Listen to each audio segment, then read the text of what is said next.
mais uma vez aqui no nosso programa Hora de Saúde, hoje com um convidado muito especial, com o professor Pedro Pardal, que é uma das nossas maiores autoridades no país sobre animais peçonhentos. Ele vai já explicar para a gente o que é isso. E eu fiquei muito feliz dele ter aceito o convite. O professor Pardal foi meu professor, formou a grande quantidade dos infectologistas no estado, professor de doenças infecciosas e parasitárias da Universidade Federal do Pará, um dos pesquisadores do Núcleo de Medicina Tropical e, como eu falei e repetindo, uma das maiores autoridades do país sobre animais peçonhentos e criador do CIT, o Centro de Investigação de Informação Toxicológicas. Professor Pardal, muito obrigado por ter vindo e vamos à nossa primeira pergunta. O que é um animal peçonhento? Doutor Eduardo, obrigado pelo convite. Animal peçonhento é todo e qualquer animal no qual tenha uma presa, um ferrão, que inocula o veneno que é chamado de peçonha. Então, uma jararaca, né, uma surucucu, que são cobras, elas têm a presa que inocula sua peçonha, que é chamada de veneno. A arraia, o escorpião, a abelha, então todos esses são animais ditos peçonhentos. Aqui na nossa região tem escorpião? Escorpião preocupa? Aqui a Amazônia, de um modo geral, tem quase que a metade dos escorpiões do Brasil, que são 160, Puxa. mais ou menos, descritos até agora. Sendo que dessa quase a metade, apenas 3 são de importância médica, né? Sendo um que é muito frequente aqui na Amazônia, aqui no Pará, que é o chamado Titus obscuro, que é um escorpião preto, grande. Tem um Titus serrulatus, que é um escorpião menor, malhadinho, e um lá em Manaus, que é o Titus metuendus. O nosso escorpião que mais acidenta aqui no Pará e dentro de Belém é o Titus obscurus.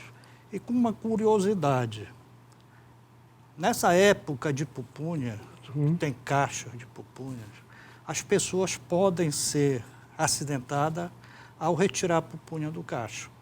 Por quê? Porque esse animal, ele é um animal, né, que ele se alimenta de insetos, de barata, de aranhas. E os cachos de pupunha normalmente estão repletos desses insetos. Ele sobe e fica lá. Então, quando o cacho cai, é levado para casa e a pessoa é acidentada. Essa semana, lá no Centro de Informações Toxicológicas, que eu sou coordenador clínico, nós já recebemos um telefonema, né, de uma pessoa acidentada em casa, tirando a pupunha do cacho. O que fazer? O que eu faço? Alguém, imagina, eu tenho neto, em casa tu tem neto, a gente tem criança em casa, picada por um escorpião, de repente em Belém. O que fazer? Liga para vocês? Os acidentes por escorpião, o nosso escorpião, ele é ainda um dos menos...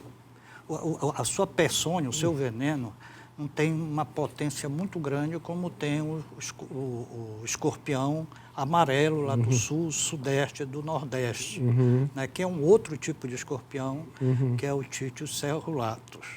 O nosso, a peçonha é menos potente, pode-se dizer assim. Porém, pode levar a quadros graves, inclusive a óbito também pode ocorrer. Então, o que se fazer com uma pessoa acidentada? O que é interessante é o seguinte, normalmente a gravidade tende a ser maior em crianças, abaixo de 14 anos, e onde ocorre geralmente os óbitos. Não quer dizer que também não ocorra em adulto, ocorre. Mas 80% dos acidentes no Brasil por escorpião ocorrem em criança abaixo de 14 anos. Certo. Então, o que fazer uma pessoa acidentada por escorpião? É, pai, levar essa criança o mais rápido possível a um atendimento de urgência para o médico, se possível, levando também um animal. Se não for possível, mas pelo menos informe lá que animal foi. Onde e o levaria? médico lá vai Pronto-socorro? tomar as providências. Pronto-socorro? Qualquer atendimento de urgência, Certo. né? Tanto público como privado.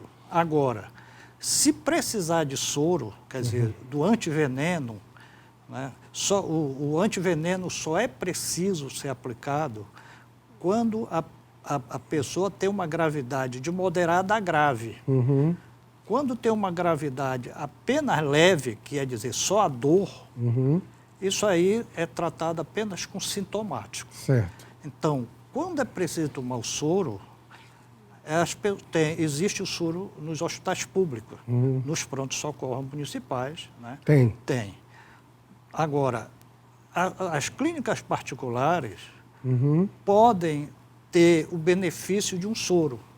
O Centro de Informações Toxicológicas que eu coordeno, a gente tem uma pequena quantidade de soro que é para evitar que alguém de um hospital privado se desloque para o pronto-socorro para tomar o soro. Certo. Então, telefonando para nós, através... Vocês têm o 0800, né? É, o 0800 722 6001, ligando para nós, dando as informações que nós precisamos, a gente disponibiliza o soro para ser aplicado gratuitamente no hospital público, no hospital particular. O Centro de Informações Toxicológicas, ele funciona no Hospital Barros Barreto, no 5º andar, e atende apenas por telefone, orienta por telefone.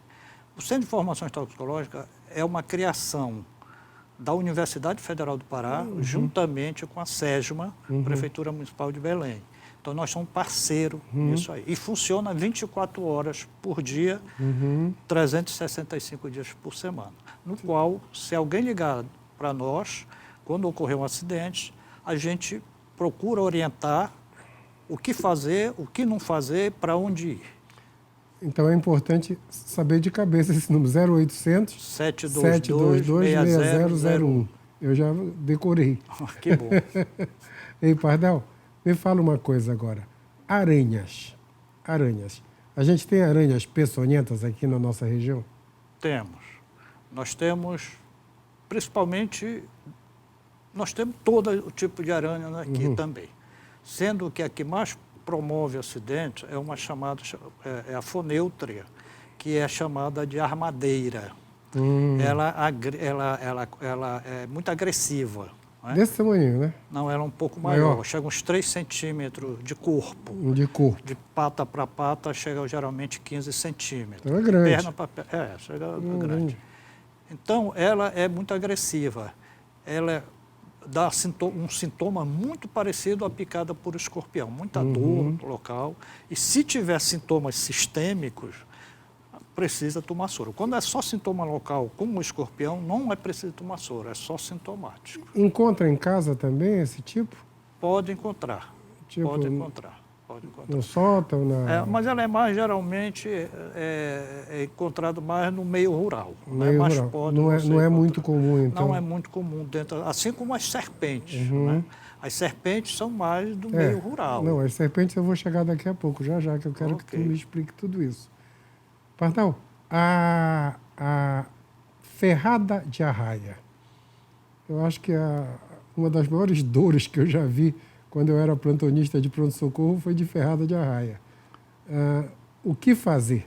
Liga para vocês. O acidente por arraia é uma das coisas mais comuns aqui na Amazônia, né? Principalmente entre os ribeirinhos e os banhistas. Né? As pessoas, principalmente nas épocas de férias, onde ocorre um aumento do acidente por ferrada de arraia. O que fazer? É procurar algum atendimento médico, né? E se, antes de chegar no atendimento médico, pode botar uma compressa de água morna sobre o local. Lavar bem o local, e uma compressa de água morna, ou imerge a parte acidentada em água morna que não seja quente para queimar. Para queimar, que seja morna o suficiente que a pessoa aguente. Até chegar no atendimento de emergência, no qual o profissional de saúde toma as providências necessárias. Tem peçonha na arraia? Tem, a peçonha também, porque o ferrão dela, sobre o osso do ferrão, ela tem uma glândula no qual tem células esparsas de veneno, de peçonha nesse local. Então é preocupante. É preocupante porque, além da dor, que é muito importante, né, que dói mesmo, né, uma das dores, como você falou, uma dor importante, ela pode levar a necrose local, quer dizer, o apodrecimento daquela região. Daquela região. Pardal, antes de passar para as cobras, aqueles peixinhos, candiru, carataí, tem algum tipo de peçonha ou não? O carataí, não, eles não têm peçonha, né? Nem o mandi, nem o carataí e nem o mandi. O carataí, geralmente, o ferrão dele é mais por traumatismo, né? E dói por causa da ferroada que ocorre. Agora, o candiru, ele é um peixe hematófago. E ele gosta de sangue. Então, ele procura os orifícios naturais, né, para penetrar e se alimentar de sangue. Então, ele pode, onde tem candiru, por exemplo, se a pessoa, ele pode, se tiver alguém menstruada dentro d'água e não estiver desprotegida, ele pode penetrar na vagina, nesse local. Puxa. Né? E se alimentar de sangue. E também na uretra, na narina, ele penetra. O problema todo é que tem que ir para um local apropriado para ser retirado com cuidado, porque ele é tipo um bagrezinho, né?